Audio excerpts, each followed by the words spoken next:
Yeah.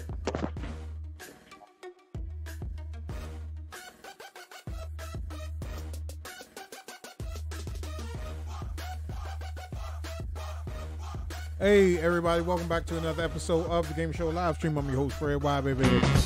Alright, today we got some hot topics going on, man. Let me cut the theme for a second. If I can find it. Alright, we got some hot topics we're going to be talking about tonight, man. We're not doing any gameplay. We talking about some interesting stuff, man.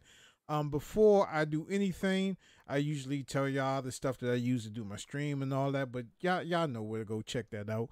But today I have with me, I have a newfound friend, my main man Mark is in the building. Mark, won't you tell them where they can find you at, your stations and all that good stuff? First of all, I'd like to say what's up to everybody out there, man. You can find me on elbowMedia Studios at YouTube. Same thing, you can find me at elbowMedia _games on IG. And just keep searching. You're going to find me everywhere, baby. What's up?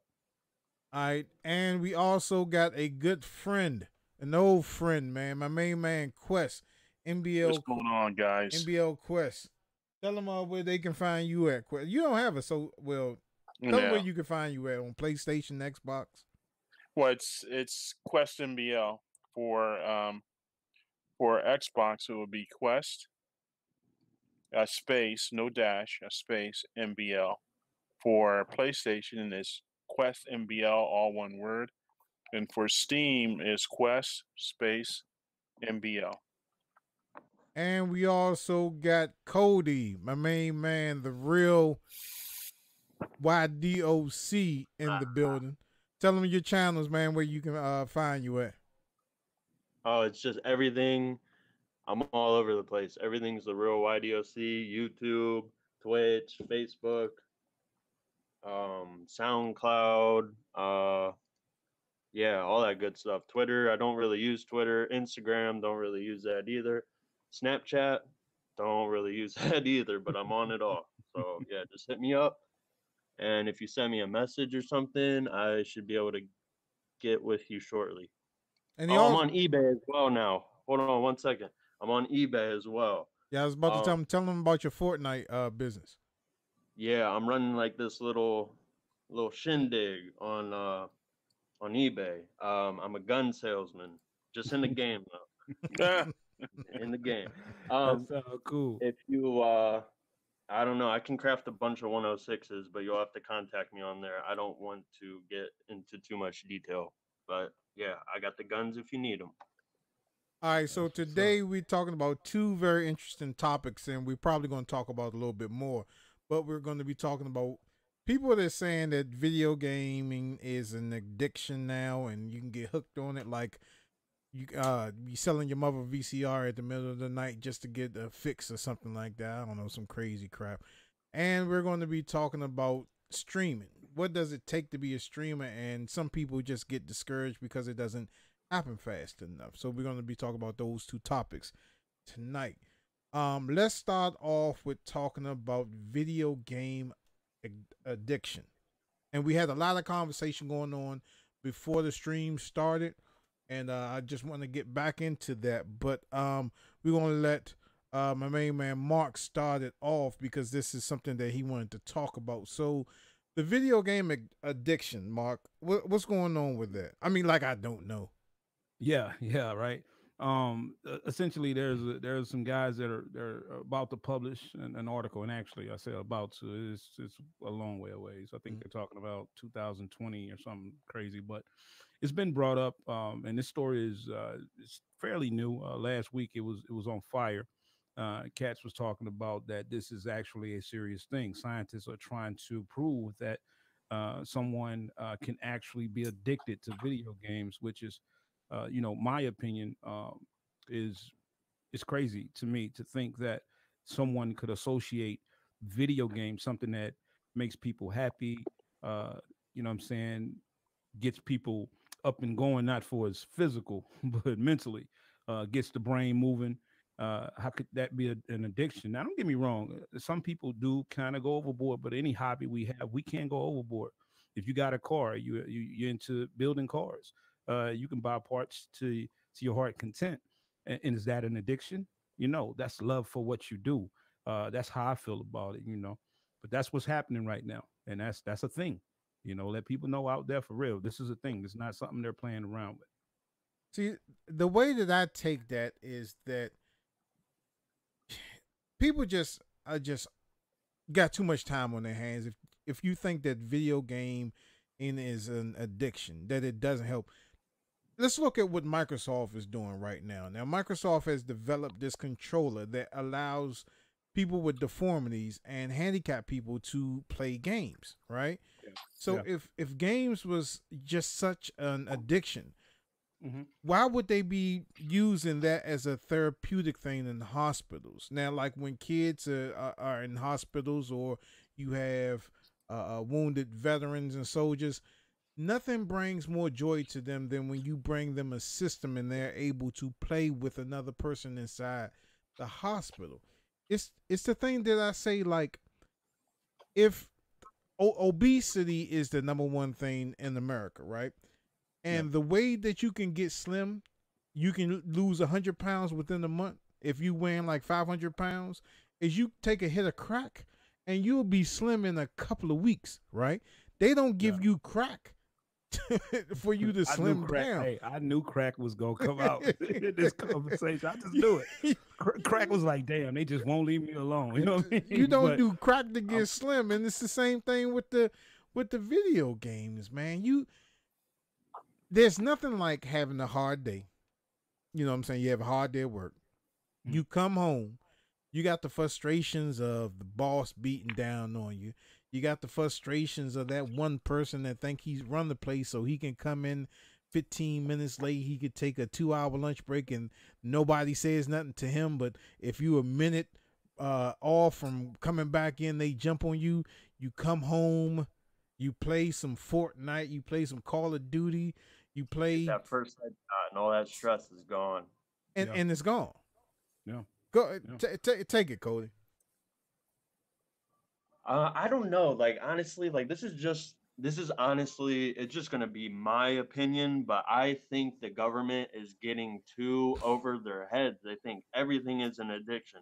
Oh, if you like this, you're addicted to this. If you like playing basketball, oh nope, that can be an addiction. Oh, if you play video games, oh no, you're addicted. If you play for more than 6 hours a day, I'm sorry, sir, but you are a video game addict. Now let's slap a label on it. Let's send you to the doctor. Let's get you pumped up with all these meds and then send you right back home to do what? Play more video games. Exactly. That's just how I feel, man.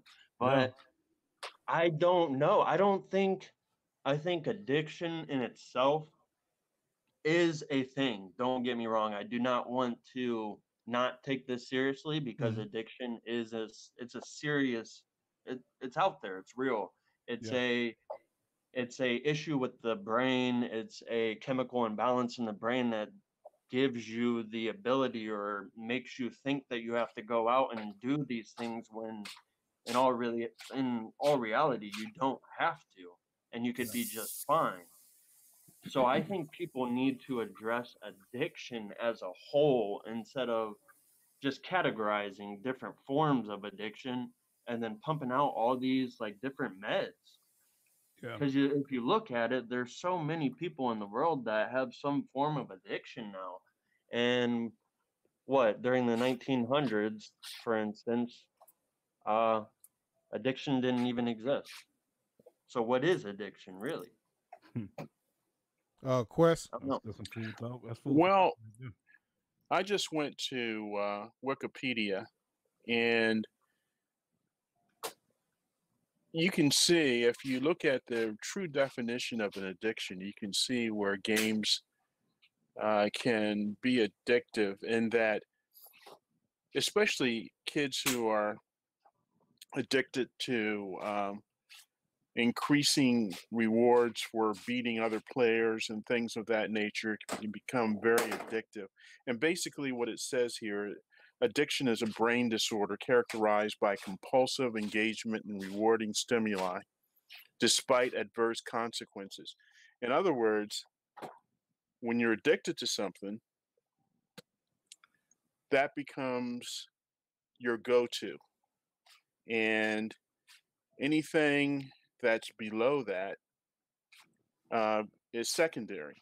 Um, just like we were discussing earlier, where kids are supposed to be in school and studying and listening to the teacher, they're playing games under their desk on their phones. That tells you that there's a problem, in that the individual sees this game as being more important than learning. So that is a classic addiction. That's where that word addiction comes from. It means that things that are important and things that should be prioritized become secondary. Um, and I'm just going to add one more thing. Years ago, and I'm older than you guys, but years ago in Waldorf used to be a gambling town, and I wasn't here when that was going on. This was in the 70s and 60s. That was way before I came to this area. But housewives were going out spending their grocery money on gambling. And evidently it caused a problem for the household because they didn't have enough money to pay their bills or pay for food. And it's basically the same thing, prioritizing something that really isn't as important as the things that you're neglecting. So that's basically an addiction. You know, not to get off subject, but that's the same thing that happened in Atlantic City, New Jersey. Because when I was a young kid, I used to go up to Atlantic City, but I didn't gamble. I just used to go up there just for the drinks, right? Because I look older for my age, so I didn't get carded. And when you drove up to Atlantic City, there was a whole bunch of houses around there, and you didn't have to pay to park.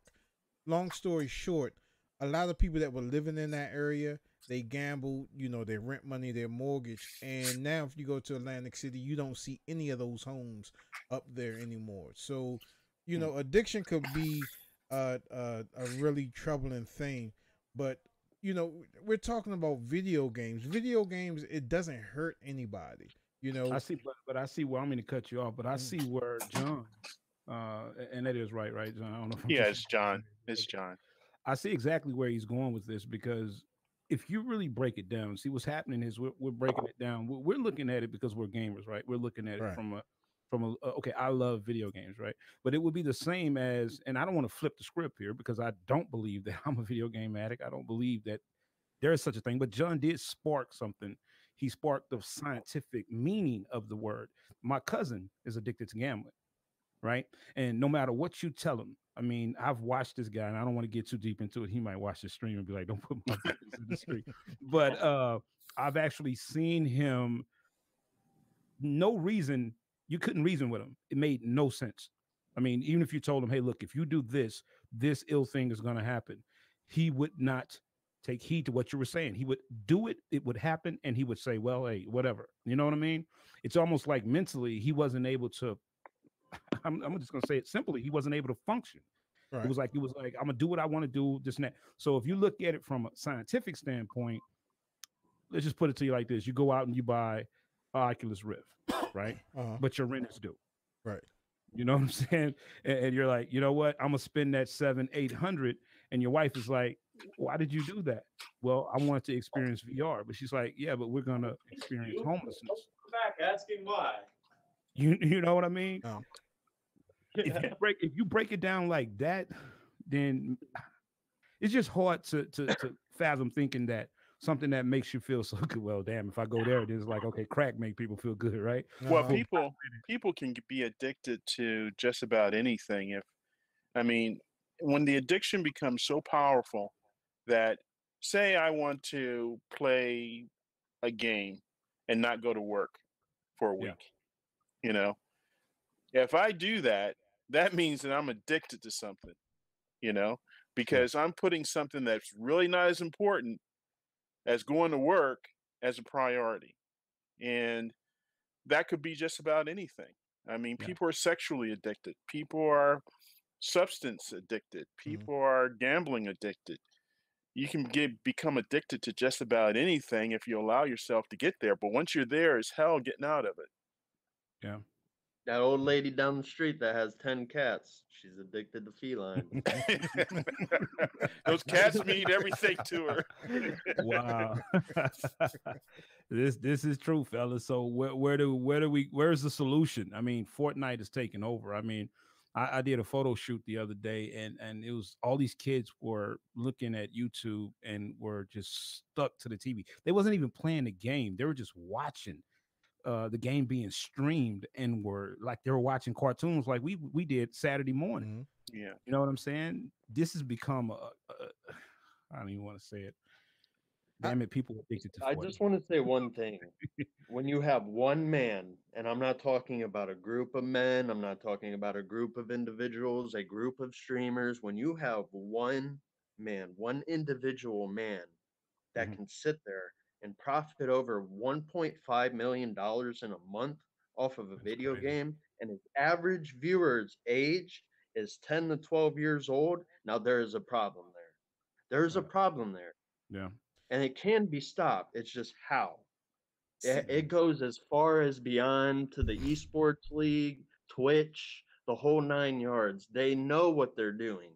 It's a it's almost like a form of systematic programming. They're programming these little children. It's just what are they programming them for?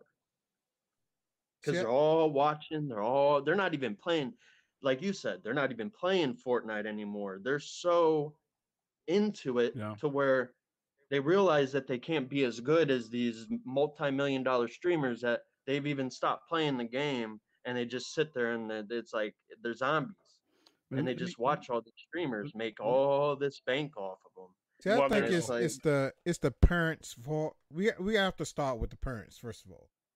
When you have your child and they have access to everything, iPhones, computers, and it's like you, John, myself, and Mark. I don't think maybe Cody can relate to it, but when we were growing up, we didn't have as much stuff as these kids have now. We didn't have bro, I technology didn't have nothing in growing up. our I didn't have pockets. that You first know what I'm console. saying? we didn't Cody like, have oh, cold, bruh. we didn't have anything. So Yeah. next thing we know, Cody's going to be saying he walked 20 miles to school with no shoes on.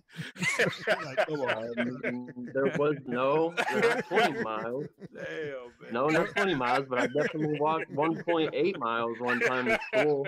Oh, And I got man. into an argument with my mother, and she said, you know what?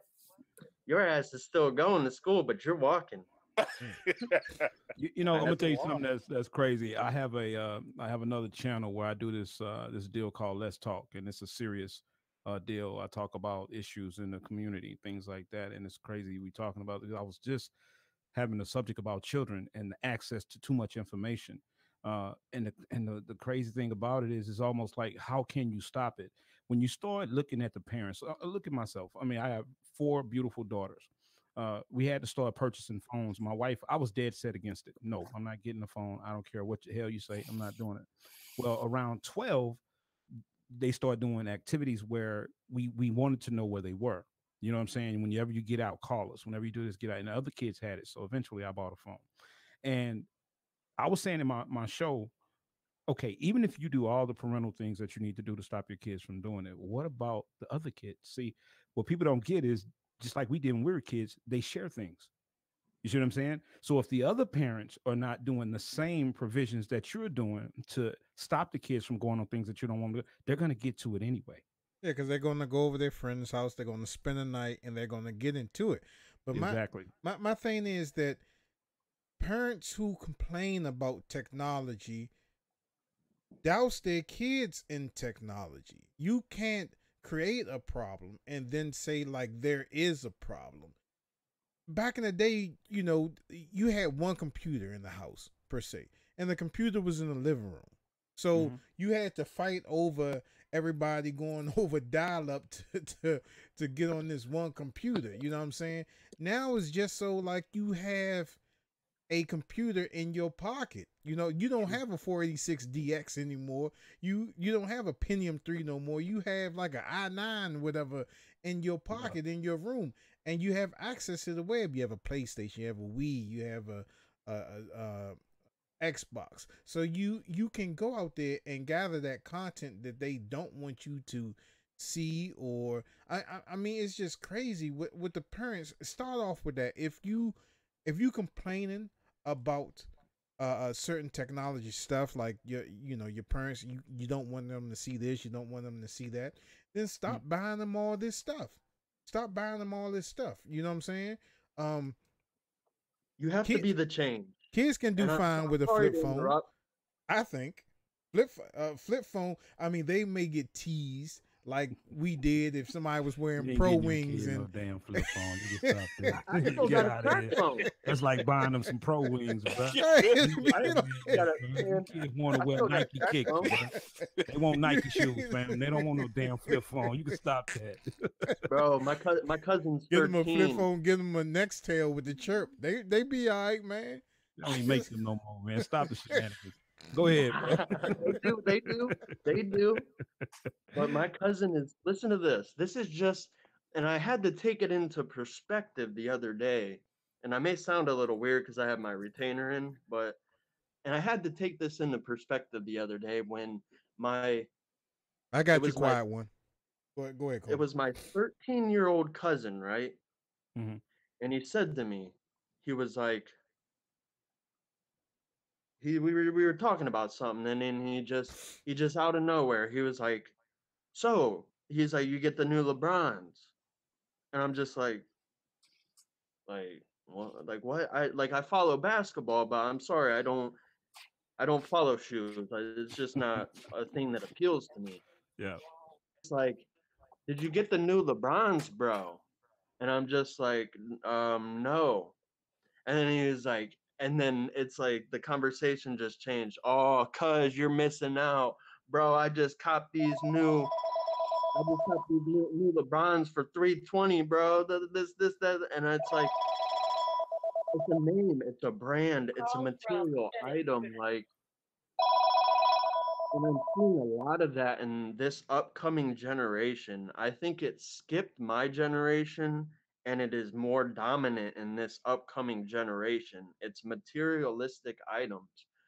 They're so brand driven that if they see an item that doesn't have a brand on it, they instantaneously label you. It could be the same pair of shoes, but just because it doesn't have that LeBron James, the J or whatever it is, King James logo, they instantly slap a label on you, and you're I mean, you could no longer be their quote unquote friend. Or even in that situation, like, I was being judged by my own blood because I didn't wear the same pair of shoes as he did. Okay, let me jump in real quick. Quiet One said, I believe an individual can be addicted to life, a hero, in a video game. So, to a hero? Is that what he just said? Yeah. Like they can't be a specific individual in their real life, so they want to be this character in a game. And that's that, that hits on so. That's where children, we always want to fantasize. That's where children are wrong, because you can be anything you want to be in life if you put your mind to it. You just got to put your mind to it. But some people are addicted to that. Okay, so let me explain. Right, there are a lot of people that play Sims. Right, I was dating somebody. Oh my God. that played Sims. They play Sims, and they play Sims like you play Fortnite, Cody. That's how addicted they were. Talking about Sims almost put my knows, and everybody knows I got a Fortnite addiction. And I'm gonna tell you, the reason why I think that she was playing Sims so much is because she wanted a different life than what she had, right? Because I was always pressed to, I was always under these pregnancy scares. Oh, so you forget that microwave. Forget that microwave on in the kitchen, and your Sims that, and the other. And she would make this elaborate house, and she would make the house with kids and the husband and all that other stuff. And it never dawned on me that, like, okay, you're pregnant every other week, and you know what I'm saying? Like, where's the proof? Bro, And you're not for to take. Hold on, you're not for to take Sims. Don't do this, man. Let me tell you something. I just told you I got 4 girls. We had every Sim expansion ever. We were buying Sim expansions like stupid, like crazy. It's just like playing house, man. Let's not do this. Okay, let's not do this to the Sims. No. Even though the Sims put me to sleep. I had all female cousins, man. I had too many girl cousins growing up, and they all made me play Sims. Sims was a virtual dollhouse, bro. I mean, I'm not gonna lie. I played Sims when it first came out. You know, with the. I don't want to know that about you right now, man. I'm talking about that like when Sims. It was cool. When it first came out, and you had that cheat code where you can get unlimited lives. And what I would used to do is I would just create a family and put them in a box and then not feed them. Damn. No food. I didn't want to know this about you. I did not want to know this about you. But I mean, Sims were cool. I like simulation. It was games, fun. Period, so, but I'm just saying it that was cool. She was the type of female that wanted another life outside of the one that she already had. You know what I'm saying?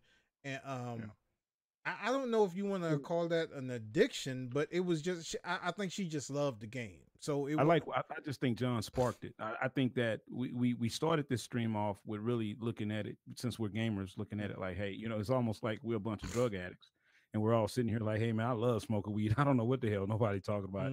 I love smoking crack. And then John says, well, you did lose your family behind smoking it. You know what I'm saying? So that might be an addiction. I think we're starting to lean towards kind of like what he was saying. I think anything can be an addiction. I think if you overindulge, you do. Well, one of the key things about an addiction is that it has a reward pleasure component. Yeah. In other words, it gives you great pleasure, whatever it is. And when it gets to a point where it overcomes everything in your life, it becomes an addiction. That's that's the component. The component is that it gives you so much pleasure that it overcomes everything else. And and your brain wants that. Yeah, I mean, the dopamine is flying, and your receptors are flying, are firing. You are in heaven. Now, one thing that I have discovered, and I've been gaming for a very, very, very, very long time. Damn, John, how old are you, bro? You're gonna have to just tell us, Lord. I'm going to tell you. I don't sound like it. You didn't game with Jesus. Come on now. Just about. No, just about. I'm 60. I don't look like it, and I don't sound like it, but I'm 60. So I've been around for a long time. I'm the same age as Michael Jackson. You don't even sound like it, man. All those guys. I know. Are you still gaming? Oh yeah, I've been gaming. That's what I'm telling Fred. Oh, that's what I'm talking about, bro. He had to give away some stuff at one time. I think he had so much stuff that you gave away like some Saturn stuff. It's been my hobby for at least the last, I would say, 2/3 of my life. And have you ever felt like you were addicted? Personally, like there are times there were not to the point where I was irresponsible. No. Okay. But there were times that I could have prioritized things a lot better. And just like with anything that we do, you figure out in life how you can get around things or do things better. And Fred was in a group that we had a bunch of guys that were together for many, many years, the MBL clan. MBL and I started SPT. that. SPT. I started that group about 20 years ago. And we all still are, just like Fred here, we're all still pretty close after all these years. So, I understand the mechanism behind this. I'll always be someone who enjoys the fantasy of gaming. One thing that I do know is that a lot of us do gaming to escape. Once you're in a game, you're in that game, and you can forget about your troubles and your fears and everything else for that short period of time that you're doing that. But when it takes over your life Yeah. When that pleasure center becomes so great that you can't do anything except that, that's a real problem. With young kids, they don't quite understand that. And that's a good thing. I'm glad you hit that, because see, this is where this, because as adults, because I remember when I don't know if y'all played Rainbow Six Vegas. Oh yeah. Oh yeah, we did. We had a crew. We were called the Black Army, and we had so many people. It was crazy. I worked second shift at my job, so I would play all night long, and we would just overdose on this game. But I guess where it never switched to something that was irresponsible was I knew when it was time to go to bed. Right. You know what I'm saying? I was up to 6 in the morning. My wife would leave and go to work. I'm like, Mark, you got to shut it down, because you got to go to work. You got responsibilities. Right. But see, when it comes to children, what are their responsibilities? See, that's where the short circuit happens, Mark, is that these kids just don't have the ability, just like kids in general, they just don't have the ability to understand consequences. True. True. Unless there's an adult there to help them, they don't understand what the consequences of their actions are going to actually be. Yeah. Yeah. And it's unfortunate that we're in a society now. This is the greatest time in the history of mankind as far as knowledge. I mean, you can pick up your phone and just find out anything that you need to know about anything. True. It's never been like that to anybody in the history of mankind, so we're in a very fascinating time. But then on the other hand, we always figure out a way to jack it up. We always figure out a way to jack it up.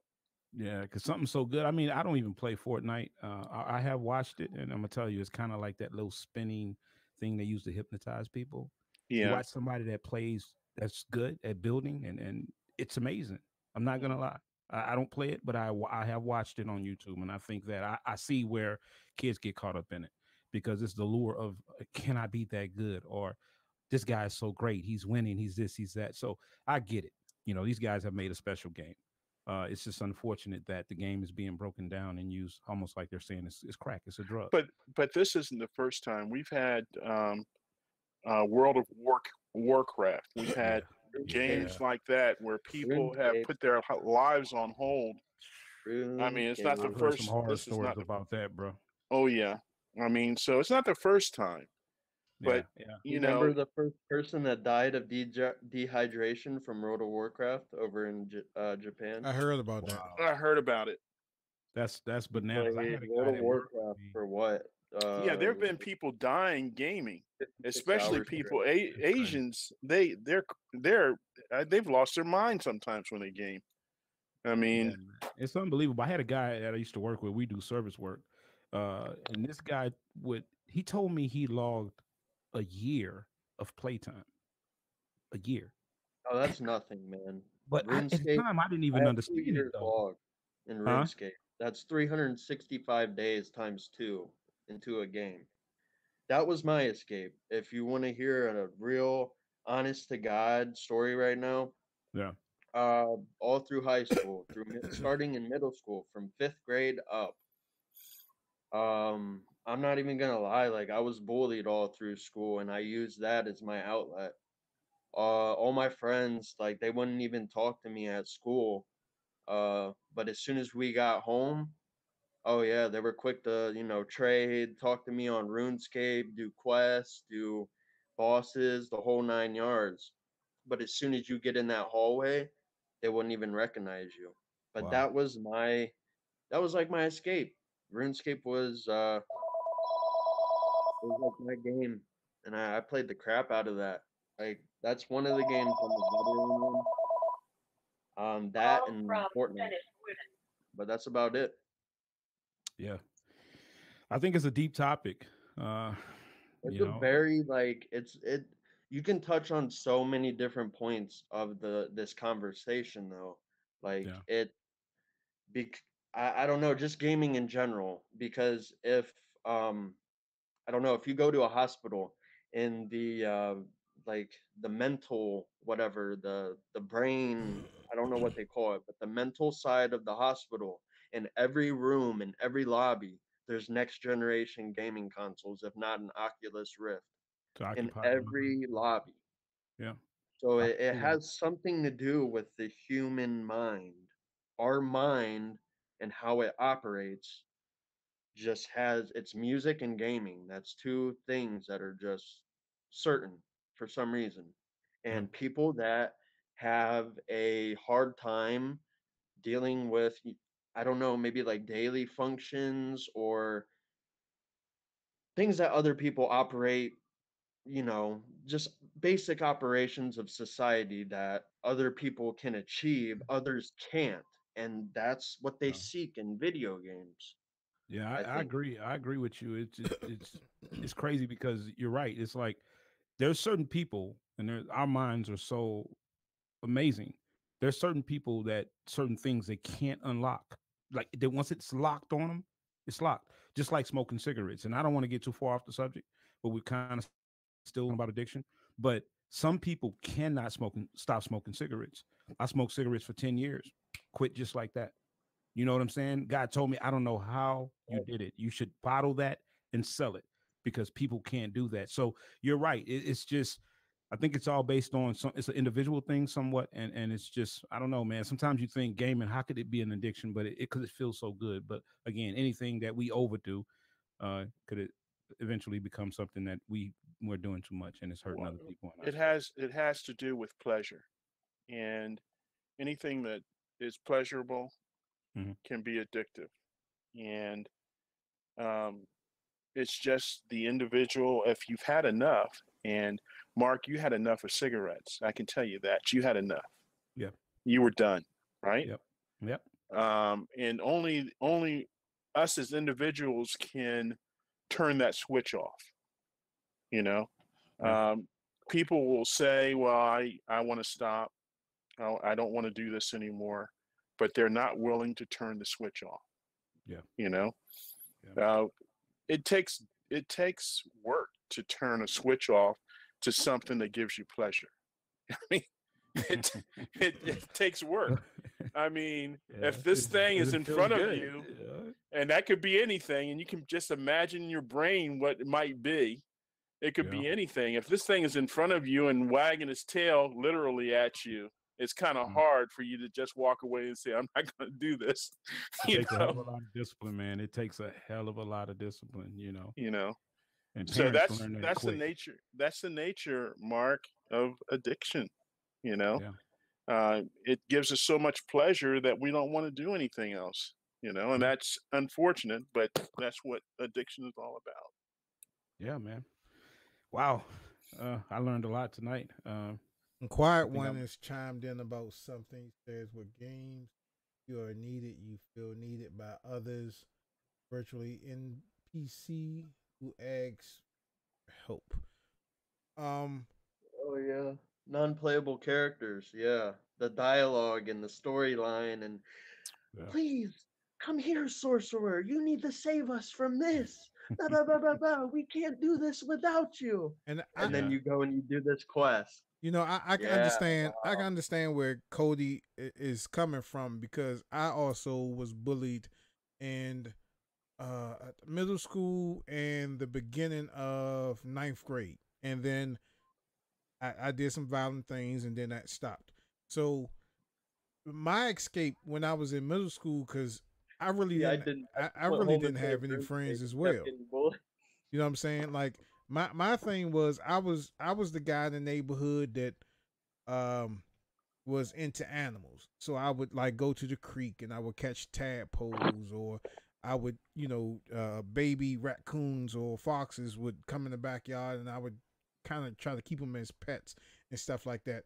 So to everybody in the neighborhood, I was a weird dude. So my outlet, I think, was video games as well, because I couldn't go outside because I didn't have any friends. When I first moved in the neighborhood, I had friends, but then the weirdness came out and they were like, "Oh well, we're not fucking with that dude." So I think my outlet was video games, and that was something that I kind of coped with to take the voidness of having not having physical friends. You know what I'm saying? I had my friends inside my room. I had Mario, I had Bad Dudes, I had Double Dragon, and I had that accomplishment of beating this game, and it felt so good. And I would take that energy And when I went to school, I would have to feed off of that just to, you know what I'm saying, just to feel good because I was going through all this turmoil about being picked on and stuff like that. So, you know, I totally get it. But was I addicted to it? I think that was like sort of like a comfort, more of a comfort than an addiction because I didn't play it all the time. I had other activities that I could do, you know, my animals and other things like that. But like being addicted to video games, you know, I hear what John is saying, I hear what Mark is saying, and but for me, you know, I don't see it as an addiction because it's not anything that will harm you. Now, if as an adult, Well, the harm comes in, Fred. The as an harm adult, only it could be well, the harm only comes in when you're irresponsible and you're negligent. That's right, where the harm comes in. Yeah. That is where you're neglecting yourself. You're not taking a bath. You're not eating. right. You're not drinking. You know, Yeah. where you're peeing yourself because you don't want to get out of the chair. That's just If Yeah, I anybody, mean, I'm just being if anybody extreme. I'm does just that, being you have extreme got here, to but I'm be you're sure. taking it all the way to Bro, the.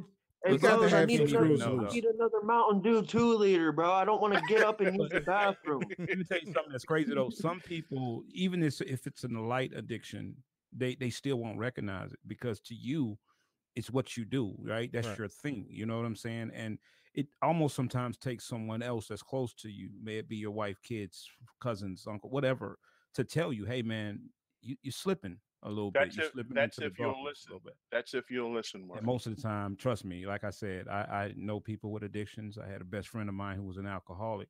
And the sad thing about it, when we were 5, we grew up together and I didn't see this coming. And yeah, of course, we got around 15, we started drinking like every other kid, and he just wouldn't stop. Mhm. And I'm like, man, why are you steadily drinking? What's going on? And it just kept going and going and going. And when we got into our 20s and I got out of college, I was like, he completely gave his life away. He just drunk his life away, and I didn't even know how to handle it at the time. I'm gonna be honest. I handled it just like a kid would. I got away from him because I felt like he was a cancer to me, Mhm. and I didn't know how to be that great friend. But I think that if you see someone with an addiction or someone that is hurting themselves or others, you got to you got to try to help them. You know what I'm saying? And try to at least help them recognize that they do have a problem, which is very difficult. And I think that many times, guys, people don't recognize that they have an issue, That's and true. that's unfortunate. They don't understand that they really have an issue, or if they do understand they have it, they're so deep into the pleasure aspect of what they're doing, they're not going to give it up for anything. You know, Yeah, so that's true. I mean, that's the way it is. I just wanted to touch on something that I was thinking about, guys, while I was sitting here.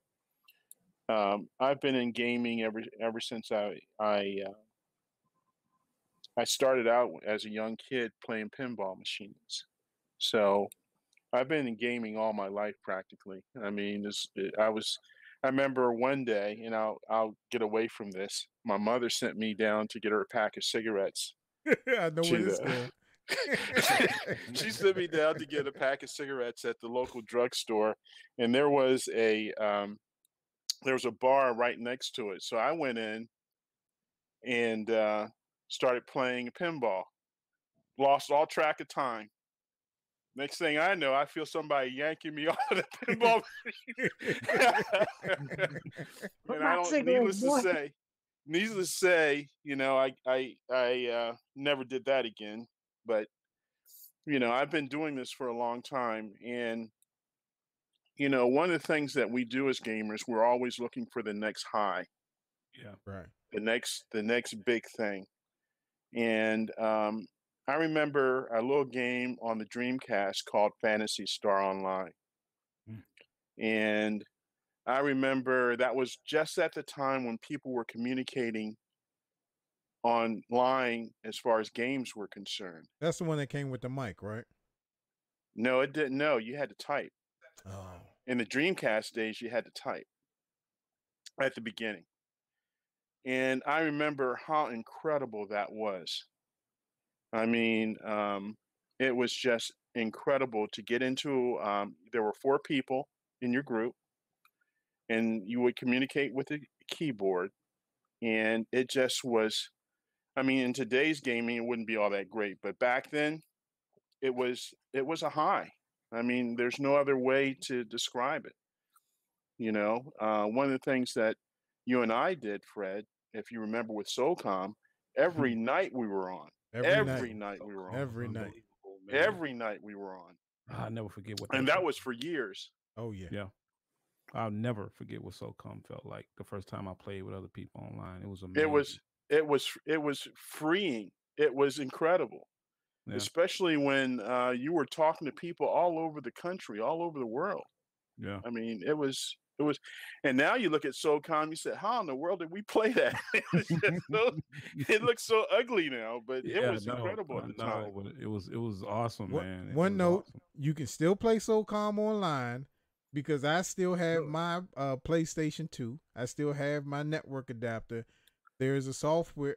It'll be on the show. I'll review that. I'll Well, they did finally shut down the SOCOM servers, but I know there are other ways of getting around. It's other ways to get, but people overseas are playing it more so than right. people in the States. And just like a Steel Battalion, you can still play that online as well. Wow.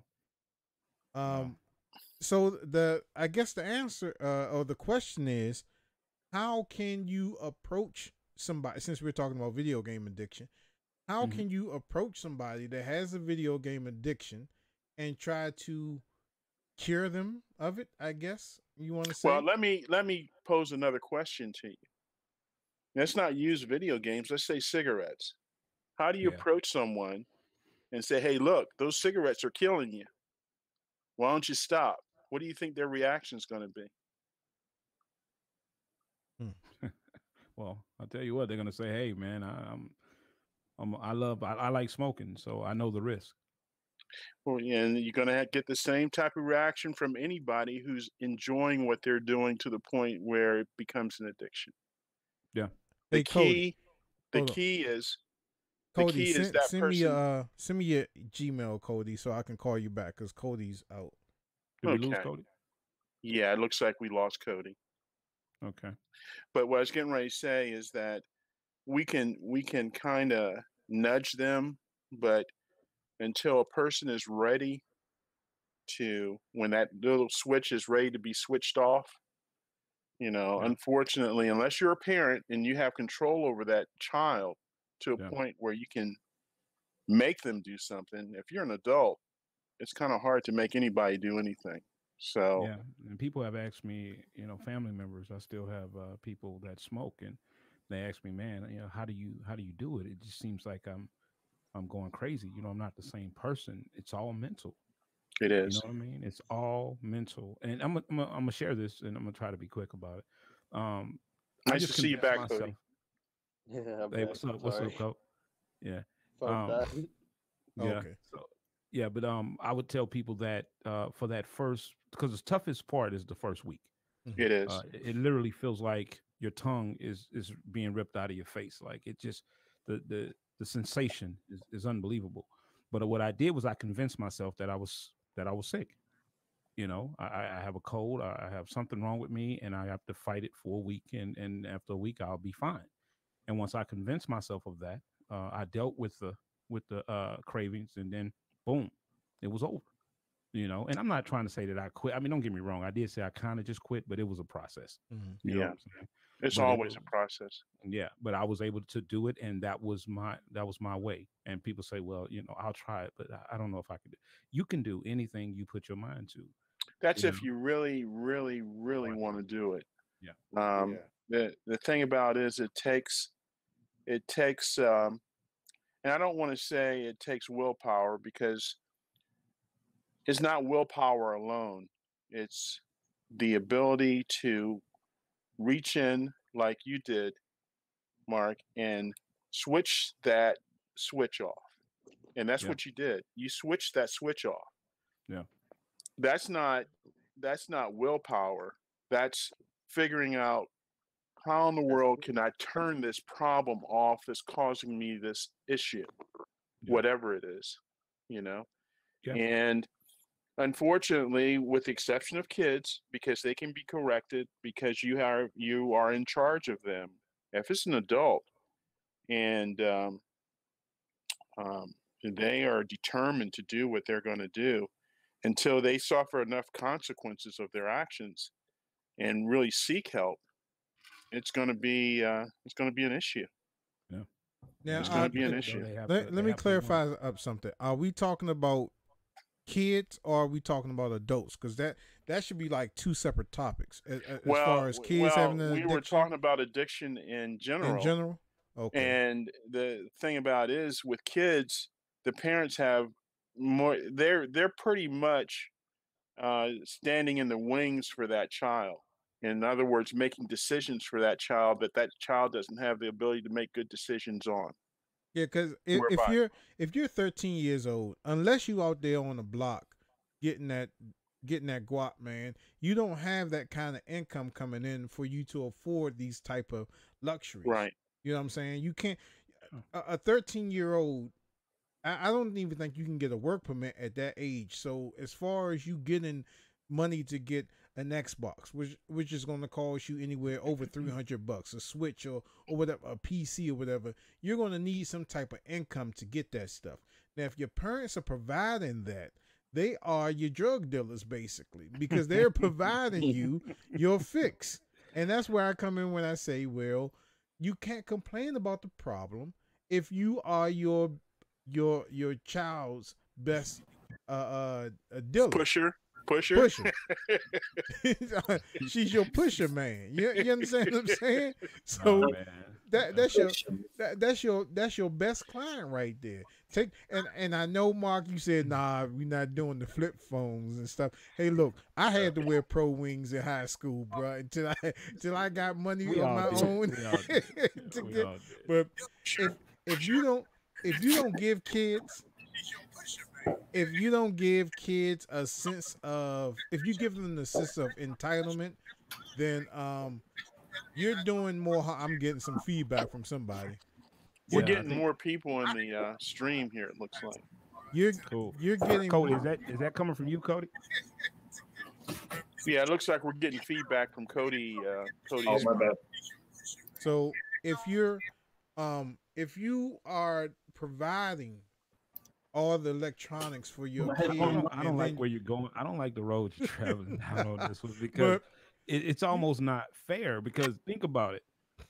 I mean, not everything. Okay, I can say, okay, away with the flip phones. Okay, you can. No. It ain't about the flip. Trust me. But you're going to reward. In my household, we had this thing where everybody worked towards goals. Right. That was our thing. Trust me, I grew up without money, but I did have a good job. My wife had a good job, so we told our children, if you do this, we'll give you this. Okay. If you buy a kid an Xbox and your kid goes to class, he does what he's supposed to do. You reward him with an Xbox. He downloads a free game. Good behavior. Yes, he downloads a free game, which is Fortnite. You're not going to tell him he can't do that, right? Because you bought him a damn Xbox. Why would you deny him that, right? Right. Then he gets into Fortnite and he plays it continuously, nonstop. Now, as me personally, I would tell him, hey, all right, you can play from here to here, but then you got to shut it down. Mm-hmm. But if he continues to do the things that he's supposed to do, see, this is where that teaching comes in, kind of what John was hitting on. You start at some point trying to teach them about being responsible. Listen, you could like this game. You could love this game, but you're not going to love this game more than you love this, or more than you love that, more than you love bathing or brushing your teeth or doing your homework, this, that, and the third. If you start teaching them at an early age that method of doing things, way of doing things, then when they become adults, they're responsible. My mom did the same thing with us. My mom graduated. She got sick. We lived in the hood. She said, listen, the hood is outside. The hood is not inside. Y'all going to go to college. You're going to be respectful men. We're all boys, 3 boys. I grew up knowing that I had a responsibility, even though I was a super nerd. I love video games. I love breaking stuff. My mom will buy me a boombox. I'll break the whole damn thing down. You know what I'm saying? She'll come in the room. It's like, what is that? That's trash. Nah, this is the radio you bought me. I want to know how it's reading the tape. Uh-huh. You know what I'm saying? Oh, yeah. So if you're doing the right things, and again, this goes back to what John was saying, or whoever said it. How do you stop it? You stop it by teaching them responsibility. You need to be responsible. You cannot play Fortnite on Saturday from 7 in the morning to 12 at night. That's not being responsible and productive. Now, Okay? I always rewarded my daughter, and I only got one child.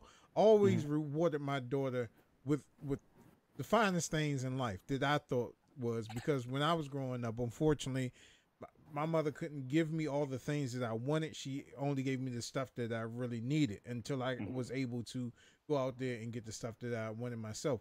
Now, I do agree that if you have a child that has good common sense and know that, okay, I can play Grand Theft Auto, because my daughter was playing Grand Theft Auto at an early age, but she knew that she couldn't go outside and jack somebody in their car. You know what I'm saying? Steal a car and rob and do all this other stuff. She had common sense because she had the common sense that I would taught her, and then she had the common sense that, look, if I go out there, my dad gonna punch me in the chest, because I'm a disciplinarian. I'm a hard parent. You know what I'm saying? But I loved hard and I rewarded hard. So I was like, I was never the type of parent that was like, oh, you can do this, that, and the other, and I don't care. It was like, nah, if you get that done, then you can do this. So I can see with rewarding kids, but it's just these type of kids that take advantage of that situation where, you know, they throw fits and, you know, for instance, they're inside of a store, grocery store, and you see, I want the Captain Crunch, you know what I'm saying? And like, no, we're not getting no Captain Crunch. And then they fall out on the floor, and then the parents pick them up. Okay, we gonna get you the Captain Crunch. It's those type of parents. And you sit them on top of the cart and you tell them, now we're gonna go back into the store. I'm not gonna buy you Captain Crunch, but you can have the Raisin Bran. Now, are you gonna act like a decent human being, and then we can enter that store again? But until then, while you're sitting here screaming, you know, got snot all coming out of your nose, making yourself look like a fool. You're gonna do this on Daddy's car. You're not gonna do it in the store and make me look like a fool too. Capiche? And those are the type of kids that you don't. It was child abuse back then, and now they're enforcing it now. Because when I was a kid, my mom would hit you upside the head with something that was on that same shelf. Oh, bro, I got the belt. I got when comedians say stuff about the Hot Wheels track, and nah, bro, that was not a joke. I got the Hot Wheels track. I had the extension cord, and when you got your butt tore up, if you cried, it made it worse. If you didn't say anything, that made, oh, you not gonna say nothing? Are you not gonna cry? Like, damn, mom, what you want me to do? You want me to cry? You want me to shout? God damn. What's crazy is now we're starting to go down a rabbit hole because it's different now. You know what I'm saying? You no longer can do what our parents, the way our parents, if you were in a house. That's why we have the kids that we have nowadays. But you know what? Truthfully, honestly, that's why our generation, I would say that's why our generation is more successful than the generation coming up, because we had discipline. You know what I'm saying? The kids growing up now, saggy jeans and cursing out their parents and stuff like that, basically going nowhere. Our generation made something of themselves. This generation that coming up, it's like the parents want to be your friend instead of being a parent. And that's where it comes into the conflict. The parents are afraid to discipline their children. That's what we're running into, where there's so many laws and so many different, society is just making everything hypersensitive. You know what I'm saying? So you can't even talk to your kid a certain way without, you know, a counselor wanting you to come up to the school. Well, you know, we've been hearing you've been yelling, and now that's verbal abuse. What? My mom would, you know, God rest her soul, she would turn over in her grave if someone would tell her, yeah, you're verbally abusing your son. She'll beat them up. You know what I'm saying? So it's different now, man. It's a different game now. So I mean, I still discipline, man. Hey, look, if the feds are watching this, you need to come and lock me up now. Because this is the thing.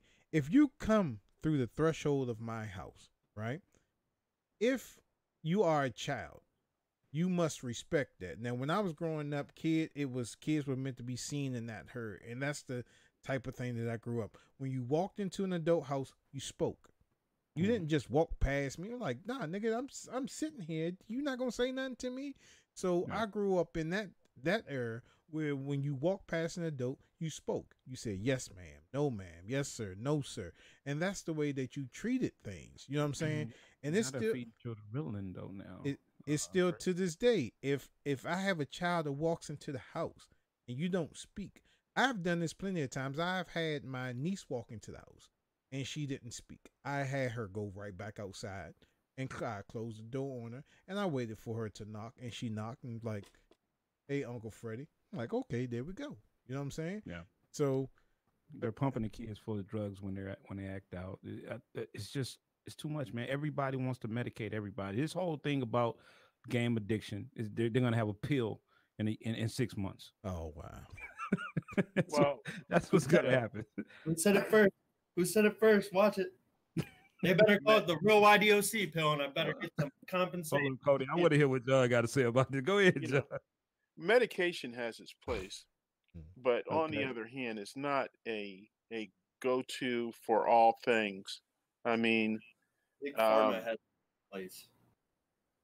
You know, one thing that I understand not in my life is that the same human beings that are here now in this generation are no different than the same human beings that were around 200-300 years ago. They're all the same. Yeah. We're all the same. The only difference is the culture and the knowledge. Those are only difference. Yeah. And, you know, unfortunately, we're in a time now where there are a lot of foolish things being done, a lot of foolish things. And unfortunately, kids are being brought up in those environments. A lot of kids don't even have a childhood anymore. I mean, they don't. Yeah. I mean, and they associate themselves with adults in such a way that they feel they're adults themselves, which is just awful, you know? Wow. Yeah. And it's going to have consequences on those kids when they do grow up because they never had a chance to be a child. Quiet One says, I had to ask my mom, could I go outside and play? Yeah. I think Quiet One is around about like the same age as I and John and Mark. Yeah, you had to. And when them street lights come on, you best to be in the house. You know what I'm saying? Well, I can tell you, I got my butt busted many a day, and I didn't turn out to be an axe murderer. Yeah. I just didn't. I mean, I got my butt whooped, and I knew I deserved it. I knew I deserved it because I did things I wasn't supposed to do. Just like that day my mom sent me out for cigarettes that I'll never forget. I was probably about 8 years old, 7 years old. And here I am, 60, still remember that day just like it was yesterday. She yanked me right off of that pinball machine. I mean, we all have somewhat of a checkered past as kids when we were growing up.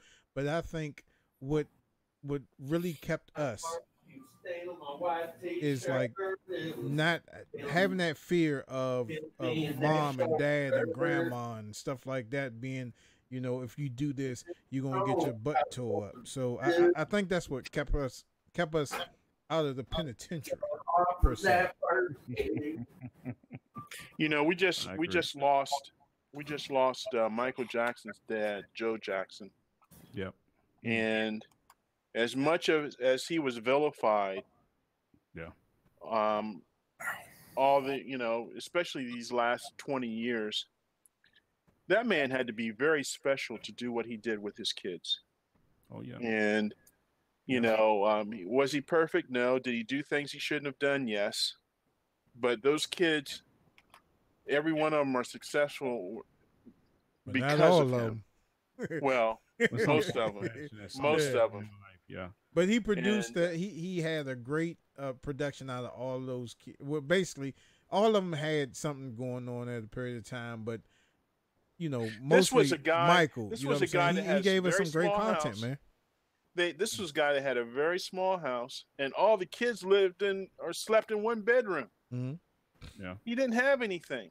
He didn't have nothing. Yeah. You know. And what he and did, that just goes what he to did show was you amazing. That discipline, that discipline is not something that that I mean, discipline can be unpleasant. We all know that. Yeah. Can be very unpleasant. But on the other hand, the rewards on the other side can be very great. You know. Yeah, that's you, man. You said that. That's a bumper sticker, brother. Believe that. Cody, won't you finish this topic off, bro? Wait, what's the topic? We still on the diction, dog. Won't you finish us off, man? Well, I can honestly probably say there's probably like 92.6% of America is addicted to something. Damn. So it's like, what do you do about that? We're all on. I mean, if you look it up, they got a pill for everything, man. And it's not like I'm just trying to preach or trying to push my views on other people, but they got a pill for everything. I mean, you complain about this, you complain about this pain about this, or you're going through this. Oh, let me just write you up a script for that. Oh, you got this issue? Let me just do that too. So it's like, when do we realize what has to happen in this society or this culture for us to realize that we are all just human beings, that we all have indifferences. We can't all be the same. That's why we're all brought into this life differently. I mean, we're all brought into the life, or this life as we know it, the same way, but all of us have different characteristics. All of us have different opinions. All of us have different ways that we voice these opinions. All of us have different likenesses. All of us have different addictions. Why can't we, as humans, just accept those for what they are and not try to fix them? Not try to go against the grain and say, look, here, this is your problem. You have a problem. You play too much Fortnite. What is wrong with you? Go out to your doctor and go get this pill, or you're going to continue to have this problem the rest of your life, and it's never going to go away. How dare you? Who gives us, as just regular human beings, citizens of the same, whatever you want to call it, United States of America, what gives us the right? What gives doctors that supposed, I know they go to school, they go to medical school, they become majors or whatever and get these high profile degrees and all of that, but all of that is just money. It just takes money to get a degree, really. Well, Cody, you're really from a little bit different generation, because I can almost tell you that the three of us, our parents would have never put us in a situation where they would have medicated us. That I can almost guarantee you that. Yeah. That wouldn't have happened. And it's sad these days that if a child is having issues, the first thing that someone wants to do is put some type of pill in them, that you really don't know exactly what in the world these pills are going to do to affect that child for the rest of their life. You know, and I know people that are doing that. You know, and there are a lot. That's every child nowadays. It's crazy. Every kid has had some form of Ritalin in their blood system. It's crazy. It's just crazy. It really is. My pill was a belt. I would have loved to have been able to live my life in your guys' generation, because the life that I live in right now, or the society that I am a part of now, I see it for what it is, and I approach it for what it is. And I'm going to tell you right now, guys, it is not as beautiful as the world makes it seem. It's not. Yeah. There is no, I think, the quote unquote, and this may go a little bit down the bunny hole, the rabbit hole, whatever, but I don't think the American dream, as you guys had portrayed to you and perceived in your guys' time, it no longer exists. The American dream in itself has completely and entirely been abolished and changed. And who created it? It's just like, now I can honestly tell you that people of my generation, like my age group, this is what they see in life, bro. This is all they see is a paycheck, and then when they die, all they care about is who that paycheck goes to. Yeah. That's exactly like when that's all you can think about, when you can't see any positivity, any beautiful, any, you know, abstract art, anything, and that's all you see is your straight bills. You're going to work to do this, you're going to work to pay this, you're going, and then when you die, it all goes back to the man. What type of life is that? What type of American dream is that? It's scary, man, when you think about it. And I love where Cody is going with this, because I heard a famous rapper say that people are literally going out of town on trips not to have fun. They're going on trips to portray that they're having fun. So Yeah. they're posting their trips I don't just for see other people go out people. and about and have fun anymore, you guys. Yeah, I don't yeah. see it. It's a It's protection. all It's it's a all on my self-promotion. timeline. It's all a picture on my timeline with the newest phone, the Yeah, newest texture, the newest cropped image, the newest. yeah. Let's make everything look picture perfect, but in our real lives, And that's why Well, when we started this, I think we were going to go down the rabbit hole, because we can't fix this problem. You know what I'm saying? It's not going to be fixable. I don't believe so, because there's too much happening around the kid Mm. to try to regulate. You know what I'm saying? And like my family member, the kid will literally lose his mind if he doesn't get some Xbox points. I mean, screaming, yelling, and my family member is like, well, I can't just beat him every time he does that, and I can't really disagree with him, because it's like, bro, if you keep doing that, something's gonna happen. You know what I'm saying? well, So everything is starting to have, and this is unfortunate, and it's very spiritual, but everything is starting to be perverted. Everything. oh man, The perversions are off the hook. yeah, Something that was meant to be good, right? yeah, Something that was meant to be wholesome is turning into a perversion. I don't want to get political, yeah, but what we're seeing, what's happening in this country right now, and the people who are in charge of this country right now, yeah, it is ugly. The perversions are off the hook, and it's awful. And unfortunately, people younger than Cody are yeah, having to they're have to seeing live it with all. they are having to have to live with these perversions that are just awful. yeah, You know, they're just awful. yeah. So we touched on that basic, man. We just need to. I don't know what's the solution for addiction, but if any of you all have any suggestions, you can leave them in the comments. So and before we go, Quiet One says my medication was a wooden spoon, as mine as mine mine was a belt and anything else that you can wrap your hand around of. Me That was too, my Fred. medication. Me Sure. too. Food, they can throw it, right? A So stick, whatever let's my mom. talk about streaming.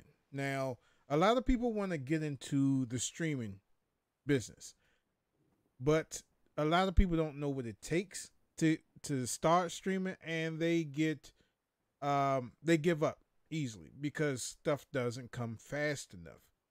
Um, and we're going to talk about that. For instance, once I started the Gamer Show, I didn't have a stream. I didn't have the Gamer Show live stream. That didn't come until later. That actually didn't come in until I wanted to play H1Z1, and I didn't have a computer that was good enough to run H1Z1.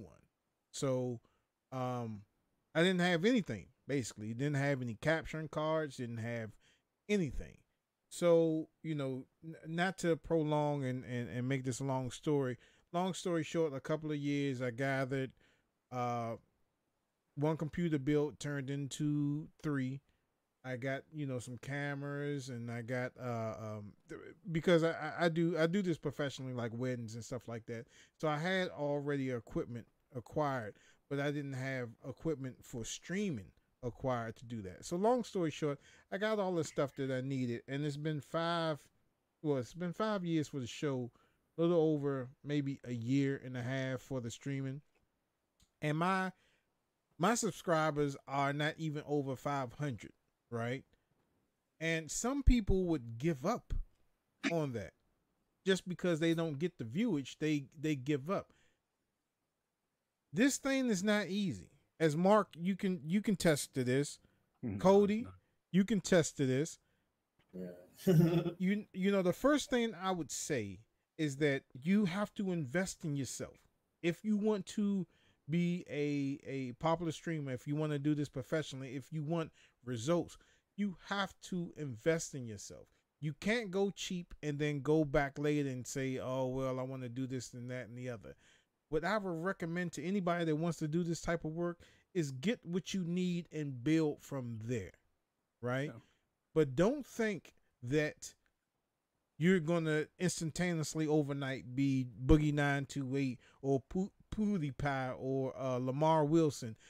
That took them years to get those type of following. And me and Cody was talking about this the other day, and I'll let Cody take it from here. But he was talking about, you know, how, well, I'll let him explain that. But let me just end on this point. The easiest thing is to get the equipment. Although it's going to cost you thousands of dollars, like, you know, basically maybe $2-3 grand to get your equipment. That's the easy part, believe it or not. The hardest part is being consistent enough for followers to watch your footage. Right now we're doing this and I only have 3 people watching. Am I going to give up? No, because once I post this to YouTube, I'm streaming on 3 different platforms. I'm on Twitch, YouTube, Periscope, Mixer. Well, it's more than 3, and some other Ustream. Now, I don't have a lot of viewers in here right now, but over time, people see these videos and they comment on them. Like this video has maybe 4 views right now. By the end of the week, it may have 20, 30. I don't. Somebody may watch this. They probably not going to watch the entire thing because it's going to be too long for them to watch it. But eventually, somebody will watch it, bits and pieces of it, and they will probably hear one particular thing, and they'll say, "Hey, these guys know what they're talking about. Let me go ahead and subscribe to this so I can get more." Right? Yeah. And Mark, you can testify to this because how me and Mark met. Now, let me tell him. I want to give you your props real quick before Cody come in. I have like 4 channels, and this is a brand new channel that I'm doing. And ironically, the name of my channel is Video Game Addicts. That's funny, right? I might have to change that. I told you keep that, man. Yeah. Keep that. But this is what brought me to Fred's, and I think it's Mike channel. It was your persistence. It was your persistence. When I saw your channel, I was like, okay, what these cats doing? What's going on? And when I delved into your channel and I saw your videos, and I didn't really look at your subscribers. I looked at your body of work. You know what I'm saying? And that impressed me. You know what I mean? And it's funny because it took me almost a week to really truly get to know all of your content. But when I looked at your overall content, I didn't even know it'd been 5 years. You know what I'm saying? But I was impressed with your your ability to stay at it. You know what I mean? And let me tell you something, brother. That right there is something that you can't buy. You know what I mean? And this is what you're telling people here is that you can't give up. It's a lot of people doing YouTube. I started YouTube in 2008. I had 1,000 subscribers in 3 months. It got overwhelming for me because my company, I was a project manager. I couldn't do them all. So I stepped away from it. I still got 918. But I respect my audience on that channel, and I walked away from the channel. I didn't switch the channel and do video games. I kept it where it was, and I walked away from it. Probably some people wouldn't do that. You know what I'm saying? But I did it because, first of all, you got to respect your people. You got to respect the people that subscribe to you, and you got to put the right content out pertaining to what you're trying to do. So I just want to let you know, bro, that's what I saw, and I was very impressed with what you were doing and your consistency. Appreciate Well, it. I've known Fred for a long time, and I can tell you that he definitely has the fire in the belly. He's always had it. He's always had the fire in the belly. And one thing I would say to you, Fred, is that you continue on the things that you're doing. People will come. They will support you. You know, your streaming is very professional. I was looking at some of the old stuff that Boogie2988 did, and in the beginning it was very amateurish. It really was. Yeah. But it caught on, and it took him a while. You know, here's a guy who wasn't doing well in life. He wasn't making hardly any money, and he's a guy who was very overweight that could barely move, and you know he's making a fortune now. So because of that fire in your belly, Fred, I believe that you can be a Boogie2988. I really do. I look at the quality of your streaming. One of the reasons why I'm here tonight is to support you, because you're special, and I just want to make sure you understood that you are. And I've always thought of you that way. I really do appreciate it. Cody, coming with that, because we were talking about the same topic the other day, and Cody was just frustrated. Let me just get that out there. But tell him, Cody. No, I was just, it wasn't. Yeah, it was a frustration. Yeah, that is what you caught. That's when I get entirely too frustrated right there. But no, I was just tired of people. It's like they come to me like, and it's not. I only experienced this and noticed this in the Fortnite community. Like it doesn't expand to any other communities. So this may be another thing that ties in with the gaming and addiction and young ones being addicted to Fortnite. But anyways, thank you, quietly. Go ahead. I noticed this, like, it's always somebody trying to use a name or to use an other individual or their platform to profit or to make a name for themselves off of it. And I've never had it happen to me before, but the other day when I was talking to Fred, it had happened. This young gamer tried to get an item out of me for in real life money, so USD. Tried to get an item out of me. But once I noticed that he was faulty, the information didn't go through, the transaction did not go through, and I record everything. I told him, I'm sorry, but you're not keeping the deal on your end. So I canceled the transaction. Well, then in this situation, he tried to then tell me that he gave me this, that, the other thing, this form of currency in real life. I'm not going to disclose the amount. And then he tried to tell me that he gave me all of these in-game items to me that made no sense whatsoever. His story made no sense. Why would a level 90 me scam an individual that I'm trying to do business with? It just doesn't work like that. Then this individual in turn recorded it all,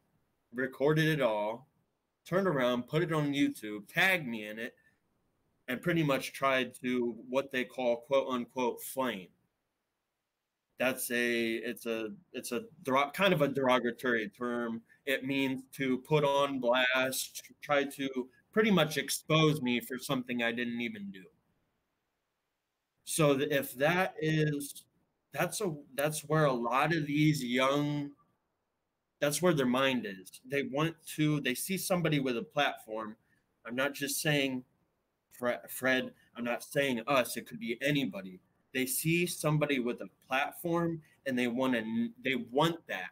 They want that overnight. They want that success overnight. And then when they know that they can't get it, or when they can't get something out of you or profit from you, then they turn around and they become complete, just nothing but cancer and trolls. There you go. Yeah. complete trolls. Yeah. And that's what happened to me. And it almost got to the point where I was about to just stop it all, quit it all. Just put a, you know what? Disable my Twitch account, no more YouTube videos. And I got 50 something videos on there. I was just going to, you know what? It's not that important anymore. I can go on living my, you know, doing my daily 9 to 5, whatever. If it comes to that point and it's taking the fun away from what I enjoy doing and it's no longer fun anymore, then why am I doing it? Yeah, see, And I had you're a grown man and you can do what you want, right? yeah, But if you do that, then they win. You yeah, can't you pretty can't much let how I see it. you can't let nobody come in and steal your joy, because it's hard enough to put content on YouTube or whatever channel that you put it on, and to try to become successful. Now, at the end of the day, the reason why YouTubers, and you know, I hope everybody agrees with me, but you don't have to.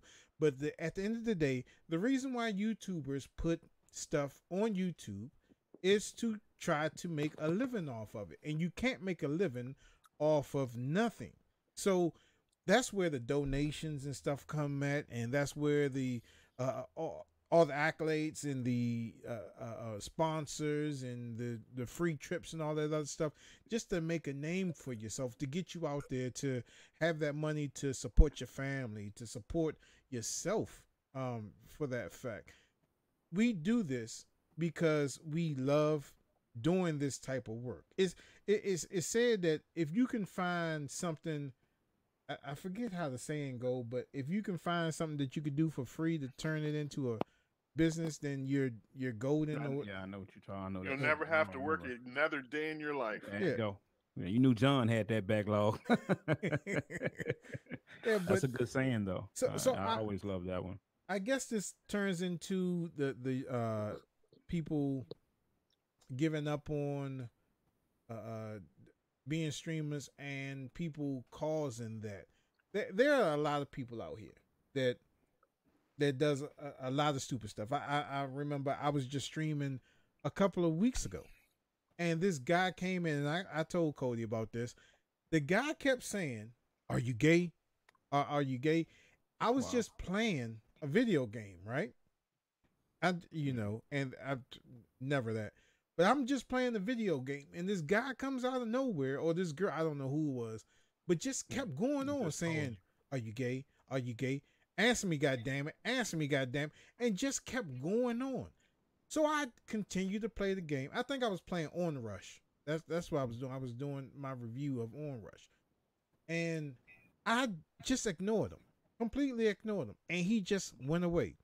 And then when Cody was telling me about what happened to him, I was like, maybe he was trolling my channel to try to get a reaction out of me, so he can put that on the air and say, "Oh, see how he did this, that, and the other." You know what I'm saying? But me being the age that I am, I'm too smart to fall for that type of stuff. You know what I'm saying? I think at the end of the day is that we do have to recognize that if we really want to be serious at doing what we do, and we're looking at it as a business, we are public figures. People are going to attack us. It is just a part of what comes with this. I remember when I started my channel back in the day, these guys will come in and they say some mean things. It took me a minute to learn how to get over that, because you're not used to people talking about you and they don't even know you. Right. You know what I'm saying? So there's a level of professionalism that you have to learn how to, like you said, you ignored it. You said whatever. In Cody's case, that was almost, this guy was trying to trap him. You know what I'm saying? And he was smart enough to understand that was happening. But a lot of young YouTubers, they get caught up in that. I didn't see guys in comments going back and forth, back and forth, back and forth. But like you said though, Fred, you have to block that stuff out, because you can only imagine what guys like what's the guy name that's the big streamer? What's his name again? I can't remember. Lamar Wilson, Boogie, one of those guys. Yeah. These guys are probably getting attacked daily. I mean, you make 1.5 million in a month. Everybody want that money. You know what I'm saying? So somebody, and then he has his wife involved in what he's doing as well. I think she has some stuff on Twitter and this and that. So I can only imagine the attacks and threats and death threats or whatever else they're getting. You know what I'm saying? But at some level, man, you have to be able to block it out. And that goes with saying, if you're young and you're trying to start this streaming thing, you have to be willing to grind. You have to be willing to not have those people come attack you. Sometimes you highly wish for those attacks. Like, I don't have anybody watching my stream because somebody just come in and call me something, you know. But you just got to grind through it, man. You got to grind through it, and you got to self-promote, period. And I tell you that the most difficult thing for me is that I just did a pre-order again. So now I have 631 games. You have an addiction, sir. I just want to... And it's so hard for me. That's not including all the emulators that I have. Okay, Fred, I want my Xbox back now. I want my Xbox back. Fred is addicted to video games. Hey, let's start doing the intervention. That's what this guy told me he had 600 games on PlayStation. I'm still trying to figure out when did they make it. My name is Cody. I'm addicted to video games. Hi, Cody. Yeah, I think Cody can tell you. Haven't you seen like a screenshot of me in my PlayStation account with all the stuff that I have? Yeah, but when did they make that many games though, Fred? I only thought they had about maybe 100 and something. 600 games. They got PlayStation 2 games. Mark is trying to put you in that 6-step program, man. I'm trying to lead him there. Yeah. This is including. All right, hold up. This is including the games that are coming out next year, like Anthem, Resident Evil 2, and so all of these are actual PlayStation 4 games. Yeah, all the stuff that was announced at E3. You're pre-ordering stuff from 2 years from now? No, this comes out next year. Resident Evil 2 remake comes out next year. Anthem comes out next year. And I think those. Keep talking because I'm actually over here writing you a prescription. I think that's the only two that comes out. But that shows. I say that to say that, you know, I'm investing everything that I have in order to make this channel grow. Not only for me, for my mother, for my man Mike, for all the people that supported me. The thing that I want to do, and I've met tons of people doing this YouTube stuff. I've met people in Iraq. I've met people in Hawaii. Never been to Hawaii a day in my life. I've met people, Cody, Texas. Cody, you out in Texas? Denver. Cody's in Denver, I think. Akron. I've met people all over the place, and my what I would like to do, right, is when, and I'm not going to say if, when I make it big, when I make that first big check, I want to everybody that supported me. Hold on, y'all. Call it right now. Yeah. Speaking into existence, sir.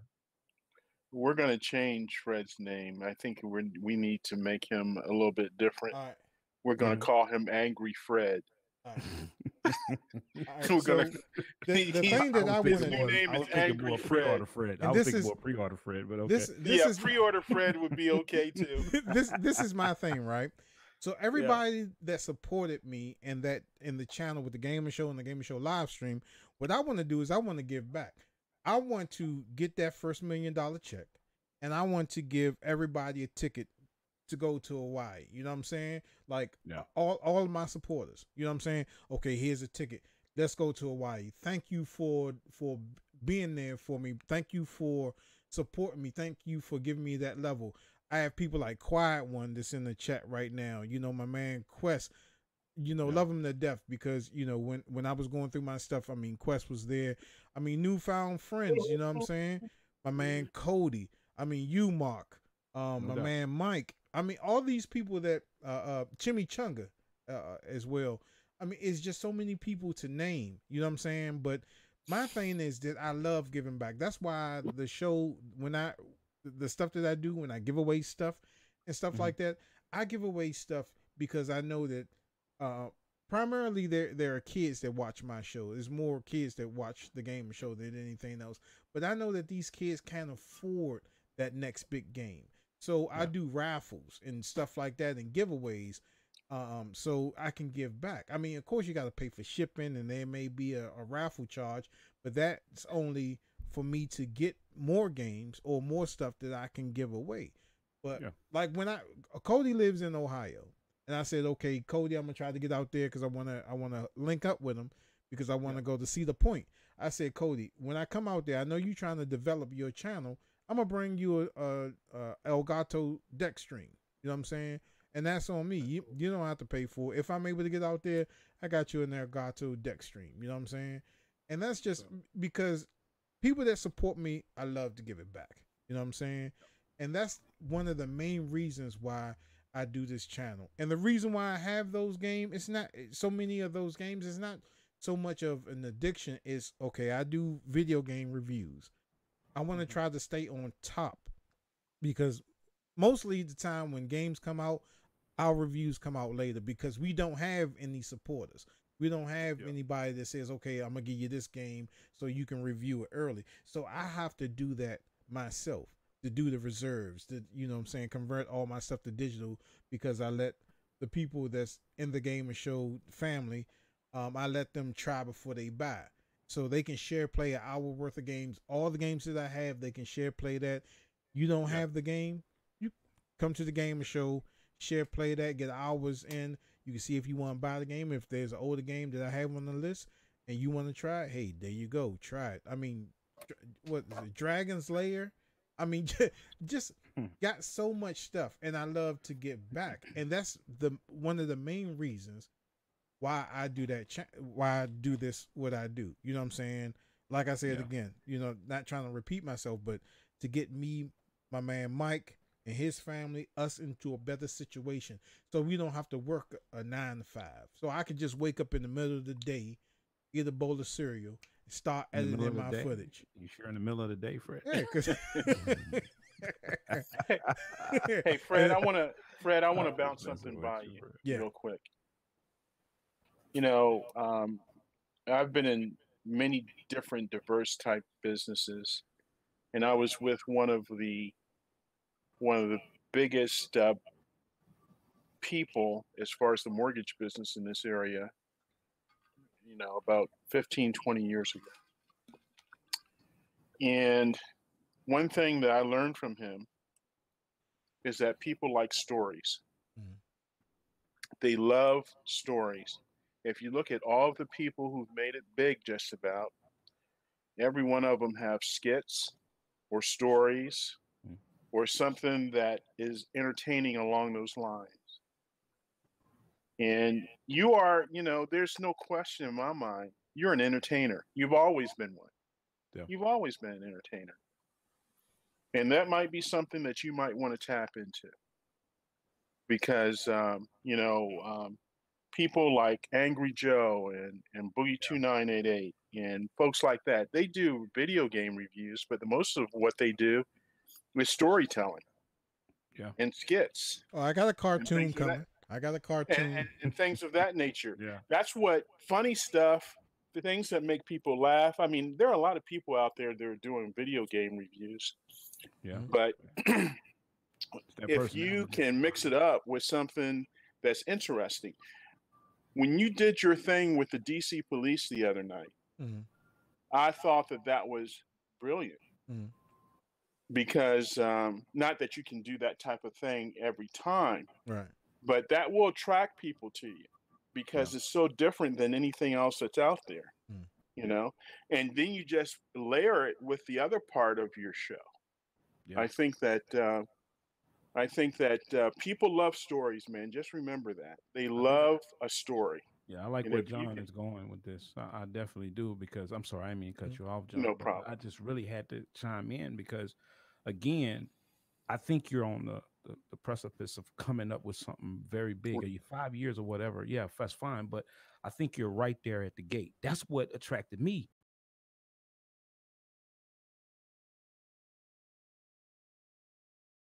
Still something missing. You know what I'm saying? But it was still. Did we just lose him? I hope not. All I see is a tick. Yeah, all I see is your logo right now. Well, hopefully he'll come back. Yeah.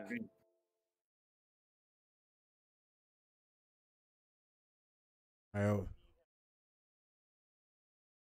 you hear me? Can you hear me? Can you hear? 2.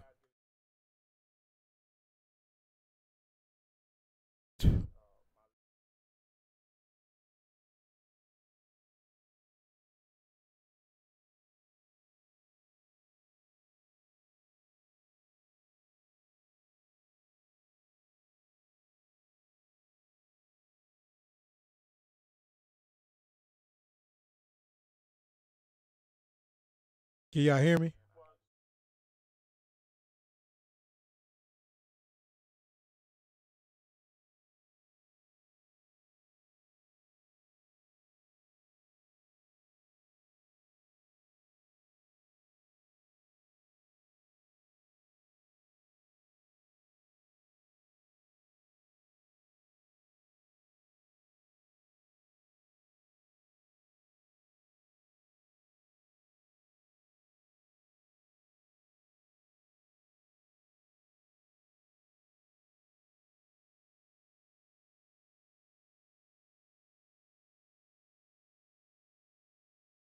Okay, hold.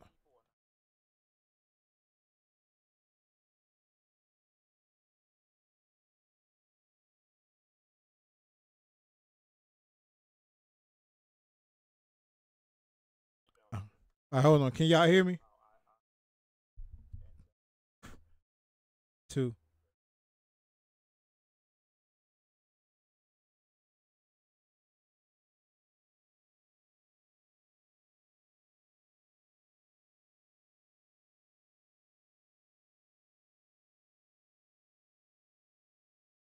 If you look at just the Can you hear me? no problem. Can you hear me? If you look at just the successful people that I know about that have been doing this, you 2. know, they have entertainment value, just in what we were talking about. I mean, and that's the difference. I mean, if you look at Angry Joe, some of his sets are just so elaborate, and some of the skits that he does are just so crazy and cool. Yeah. You know, and Fred, and even you, Mark, and I haven't seen anything yet, but you guys have the right stuff. Cody have the right stuff, but you got to tap into what people want. Yeah. You know, and Right. these guys were able to tap into what people want. You know, they may have stumbled into it, they may have accidentally stumbled into it, but on the other hand, they figured it out. Yeah. You know, Yeah. Yeah. I agree. one of the things that,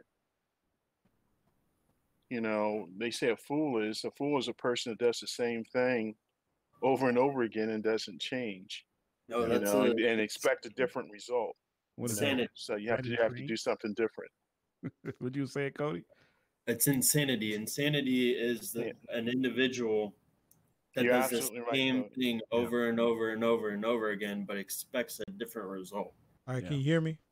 Yeah, we can hear you, Fred. All right. Yeah. We have no visual though. The audio Yeah. had cut out for a second. Cody, can you check the stream and see if you still hear us? Yeah. 2, 1, 2, 1, 2.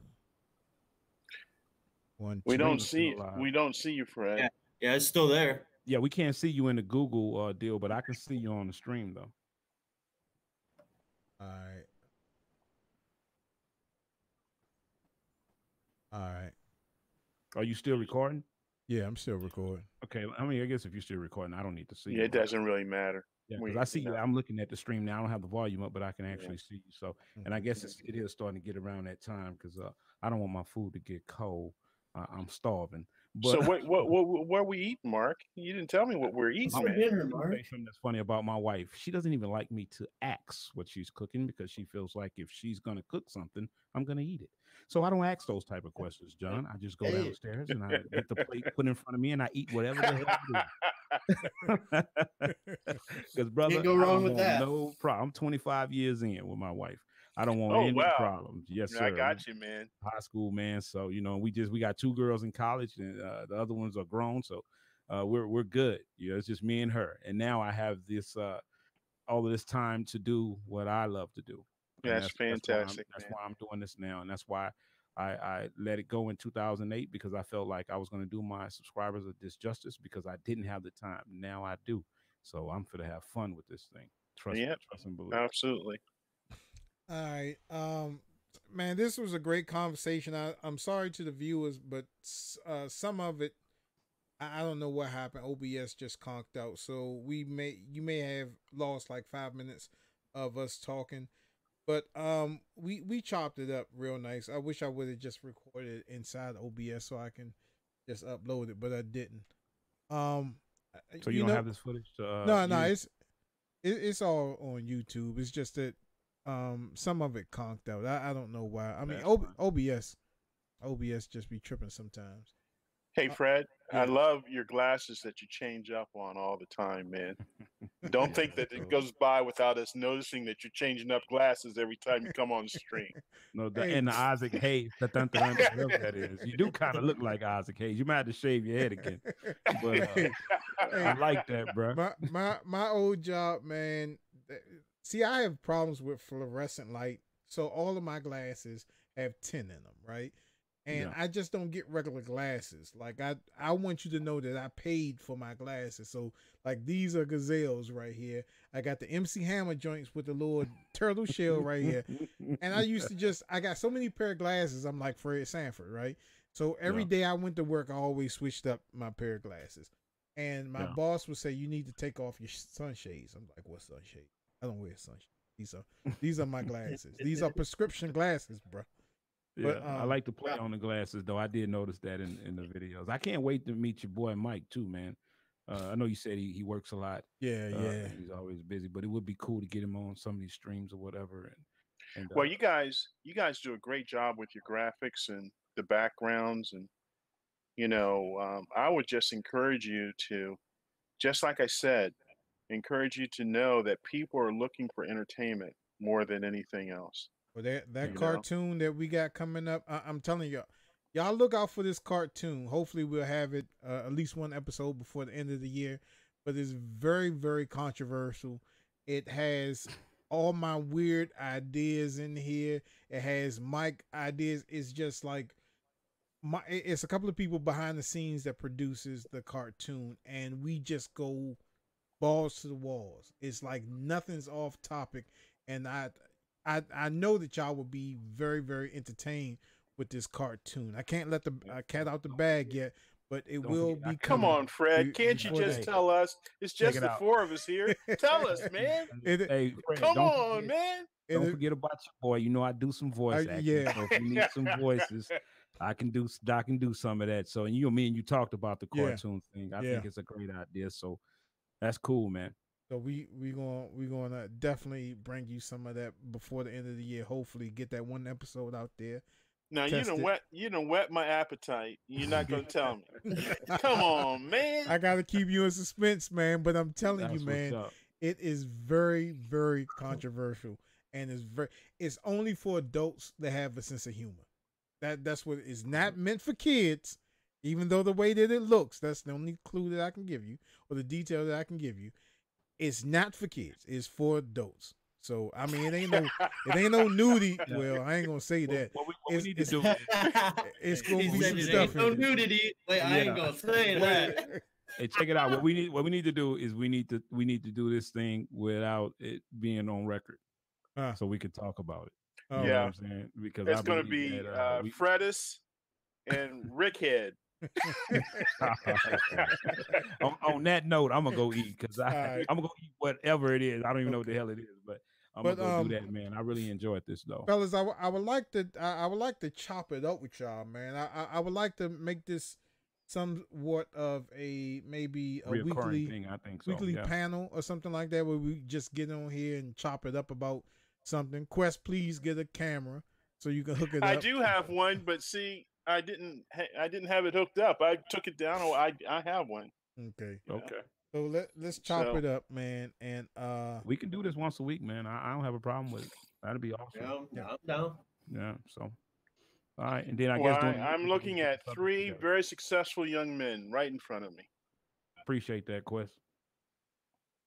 And thanks. Everybody just exchange, I guess, gamer tags so we can keep in contact with each other, and phone numbers and everything.